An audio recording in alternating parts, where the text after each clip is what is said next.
Xande Arrochomope, olá a todos e todas, eu sou o cacique Ciratã, do povo Pataxó. Também estou como presidente do Conselho de Cacique do nosso povo, também sou professor aqui na aldeia. E eu vou falar para vocês um pouco da história da nossa comunidade, do nosso povo. A nossa aldeia aqui fica no município de Porto Seguro, no estado da Bahia.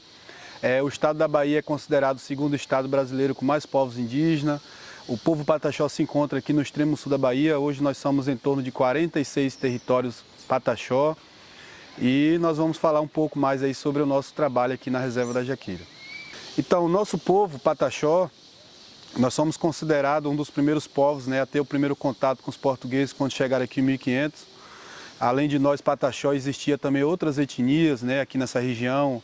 Inclusive o litoral ele era dominado pelos Tupi, os Tupiniquim, Tupi-Guarani.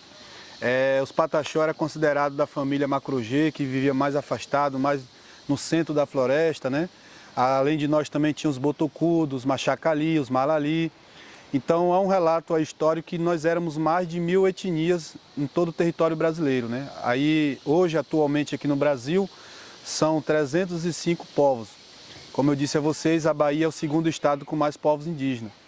E nós somos esse primeiro povo, desse primeiro contato, resistimos e estamos resistindo até hoje, né, no nosso território, ficamos com a maior sequela histórica, né? Hoje falamos o português, porque naquele tempo os portugueses vieram com a sua cultura, né, com a sua imposição sobre os povos indígenas, passamos a ter o contato, né, direto e indiretamente também. E aí os povos foi ficando, né? O povo Pataxó foi se dividindo, por isso que hoje nós temos essas 49 territórios. Antigamente nós éramos um único grupo, um único povo, mas para nós não perder totalmente o nosso território, nós tivemos que usar essa estratégia de nos separar. E é por isso que houve a separação do povo Pataxó. Atualmente na Bahia, 49 aldeias, e em Minas Gerais também nós temos Pataxó. São 17 aldeias no estado de Minas, né? Mas a nossa originalidade, nossa raiz é aqui da Bahia, do extremo sul da Bahia. E nós vivemos entre aldeias também históricas, como Coroa Vermelha, como Barra Velha, que é o território mais antigo do povo Pataxó. A Reserva da Jaqueira, onde eu estou aqui, ela já é uma aldeia mais recente no sentido de demarcação. Ela foi demarcada em 97, né? É um território que corresponde à Coroa Vermelha. Na época foi demarcado 1.492 hectares de terra. Desses 1.492 hectares, 827 é a Reserva da Jaqueira. E essa área ela foi criada, né, por nós com a proposta da gente usar o território para a gente preservar a nossa cultura, porque nós já estávamos perdendo. Então a gente tivemos que fazer um trabalho de levantamento, de pesquisa com os mais velhos, da questão da língua, né, que é o Patiohan, que nós revitalizou a língua. Hoje essa língua é ensinada dentro das escolas, dentro das nossas aldeias, né, como forma de reafirmar nossa tradição. Nós temos aqui a experiência dos cânticos, da medicina tradicional, dos rituais antigos, nós ainda preservamos, né? E hoje nós conseguimos ter aqui dentro da nossa aldeia, né, uma quantitativa de famílias. São 34 famílias que vivem aqui e 110 pessoas no total nessa aldeia. Mas, no geral, o povo Pataxó hoje já está chegando em média aí de umas 30 mil pessoas, né? 30 mil Pataxó, se nós tiver essa intenção novamente de nos reunir como era no passado, né? E, como eu falei, hoje eu também estou como presidente do Conselho de Cacique, né? Sou um jovem cacique, a primeira jovem a se tornar uma liderança. E a gente tem também ajudado outras aldeias também no sentido aí das alta demarcação de terra, né? Porque a gente ainda vive essa situação problemática, né? Que é a questão das terras indígenas que não foram legalizadas. E aí nós hoje, jovens, tem esse conhecimento do estudo, da escrita, do domínio da escrita, da leitura, e a gente consegue também estar socializando essas informações para poder ajudar o nosso povo a garantir o seu direito, né? Então, a reserva, né, da Reserva da Jaqueira, como eu disse a vocês, ela foi fundada em 97, né, após a demarcação. E essa aldeia ela foi idealizada, foi projetada por 3 irmãs, né, 3 mulheres. Inclusive, as mulheres elas representam aqui a força, né, a garra. A minha mãe e minhas 2 tias que fundaram a comunidade. E a ideia delas era criar um espaço onde a gente pudesse preservar a nossa cultura, manter viva as nossas raízes e ao mesmo tempo a gente viver em comunhão com a natureza, porque não dá para a gente ter uma noção de um indígena sem a natureza. E nós vivemos numa região que é turística, né? Uma região que é visitada a todo momento, vem várias excursões, pessoas de vários locais, de várias cidades, vários países vêm visitar essa região que é considerada para alguns, né, como costa do descobrimento, que para nós povos indígenas esse termo não existe, porque o Brasil ele não foi descoberto, nós já estávamos aqui primeiro. Então a gente percebeu também que daria para a gente implantar um projeto que a gente também pudesse mostrar para a sociedade o lado de outra história que não é contada. Porque os livros, né, os europeus, eles acabaram romantizando muito esse encontro, essa chegada no Brasil. E nós que ainda estamos vivendo, nós que somos a verdadeira história, porque nós estamos em vida, essa história ela não era divulgada, era uma história que era silenciada. Então esse trabalho ele tem dado assim, um respaldo para nós, no sentido de nós passar as informações, né, de como os povos ainda conseguiu se preservar e se manter até hoje. Então hoje aqui na aldeia a gente consegue sobreviver, a nossa renda, a nossa fonte de sobrevivência aqui dentro da comunidade é exatamente através do etnoturismo. É um projeto que a comunidade assemelhou e viu que era uma ferramenta de divulgar, de conquistar o território, de demarcar o território, de cuidar da natureza. Então hoje a gente já trabalha com etnoturismo aqui na Reserva da Jaqueira há 25 anos, né? Onde nós montamos aqui uma estrutura de uma aldeia tradicional, para não perder também a parte cultural, né? Aqui os turistas ele vivencia essa realidade do nosso povo, né? Vai ver uma mãe ensinando o quitoque, a quitoque-ré, né? Que é as crianças a confeccionar um artesanato, um adorno, né? A língua tradicional ela é trabalhada, ela é preservada aqui dentro também. O visitante tem um conhecimento dessas palavras também com a aldeia. Participa de algumas atividades, alguns rituais tradicionais do nosso povo, né? Faz um experimento de uma degustação da culinária pataxó. Então, assim, a ideia é poder trazer o pessoal, de fato, para conhecer a verdadeira história, né? Então, a reserva ela tem proporcionado, né, esse encontro, esse desejo dessas pessoas também que quer conhecer um pouco dos povos indígenas, né? Então, o trabalho da reserva é esse. Então, hoje nós, né, temos aí uma rede, né, de parceiros que tem dado essa credibilidade, essa confiança aos povos indígenas. Nós criamos aí uma rede de parceiro com as agências de turismo, né? Então, vem muitos visitantes aqui com as agências também, né? É conduzido através de um pacote que eles vendem e aí eles conseguem chegar até a reserva.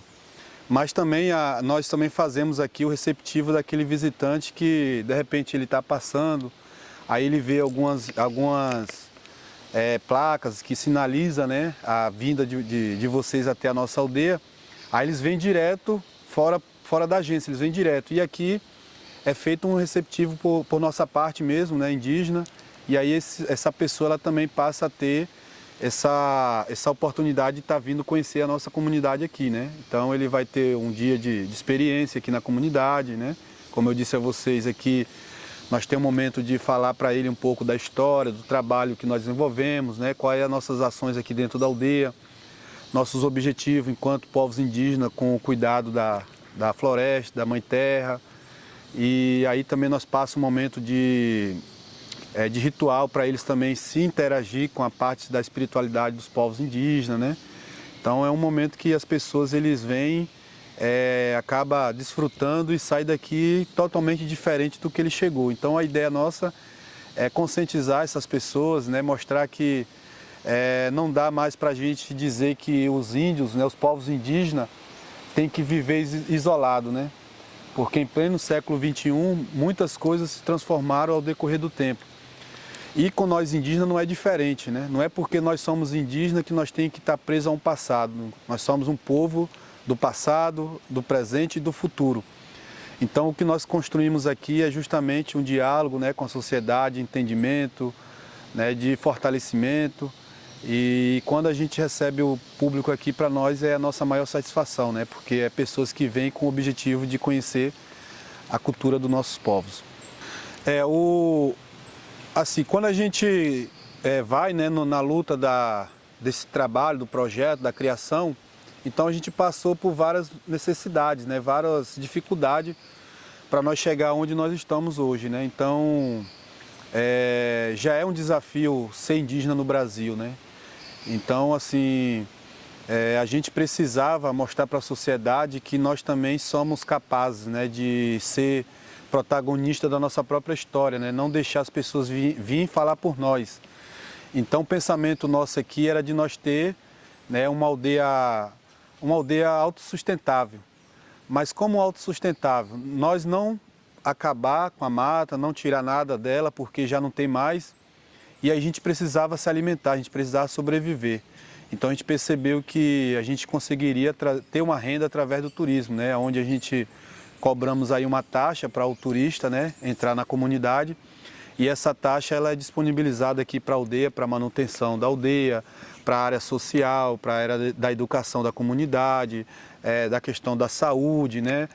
Jovens, nós temos indígena que faz faculdade fora da aldeia e precisa se vestir, precisa comprar materiais pedagógicos. Então hoje nós conseguimos ter essa renda através do turismo. Então o turismo ele tem dado essa condição de nós preservar a nossa cultura, preservar o nosso território e também manter a nossa dignidade como ser humano nessa terra, né? Ajuda governamental, a gente temos assim no sentido dos projetos que qualquer associação, qualquer pessoa jurídica também tem os mesmos acessos, né? E o povo Pataxó, né, por ser esse povo desse primeiro contato, de ter mais acesso nessas informações, e nós estamos hoje muito mais assim inseridos dentro de uma sociedade aí contemporânea. Então nós já temos jovens aqui dentro da aldeia que são capacitados para poder justamente buscar esses projetos, né, através dos editais que o governo coloca. Então a gente temos apoio do governo no sentido de captar os recursos, porque eles colocam os editais e a gente se inscreve, participamos de encontro, né? Então tudo isso a gente vai fazendo uma avaliação, né? E quando vê que o projeto nosso pode fazer parte, aí é contemplado, a gente tem essa oportunidade de desenvolver algum projeto aqui. Se não tiver, aí é uma experiência que a gente teve, mas que vai resolver nossa vida também lá na frente. Pessoal, a gente sabe, né, que ao decorrer de todo o tempo histórico, muitas histórias, né, como essa vem sendo dita, escrevida, colocada aí à tona, mas que na prática dos povos indígenas isso não é a realidade, né? Nós aqui somos pessoas comuns, como todo cidadão brasileiro também, e assim não existe o governo ter uma bolsa para o indígena, né? A gente somos cidadãos, então a gente se inscreve, como eu falei, a gente faz projetos, escrevemos, lemos projetos, procuramos para a gente ser atendido. Então hoje aqui, para vocês terem ideia, assim, a ajuda, a contribuição que nós temos aqui de se manter é através do público, é através do turismo que vem, né, para nos conhecer. E então se nós não tivéssemos hoje o turista aqui, aí nós não teríamos condição de sobreviver. Então era preciso a gente viver da caça, aí tinha que desmatar, tinha que caçar, tinha que tirar madeira para vender. Então ia ser um lado negativo que nós iria levar para vocês. Então assim, não existe um auxílio por parte do governo, né? Então, para deixar isso claro para vocês, né? Aqui nós somos trabalhadores também, pagamos nossos impostos, pagamos energia, água, temos talões, temos boleto, temos tudo isso também. Não é diferente de vocês. Então, para mim, o que é ser um indígena é você ter um respeito pela base, né? Pela história de onde você veio, né? Porque a gente sabe que hoje o indígena ele está aberto também a vários mundos, né? Mas eu acredito que o indígena ele nunca pode perder sua essência, que é a sua espiritualidade, é o respeito com os anciões, que são nossos mestres, né? E então assim, eu sempre costumo dizer que eu posso ter um indígena, né, que foi um dos líderes que ajudou nesse processo da Constituição de 88, né, na criação da Constituição de 88, teve um indígena que ele era estudante, saiu da aldeia, teve essa experiência de viver na cidade e ele se torna também um escritor, para mim ele é uma pessoa assim, muito importante nessa luta do movimento indígena, né? que é o Carlos Terenas e o Marcos Terena, que são dois irmãos indígenas, né? E ele escreveu um livro, ele faz até uma citação nesse livro que diz assim: eu posso ser quem você é sem deixar de ser quem eu sou.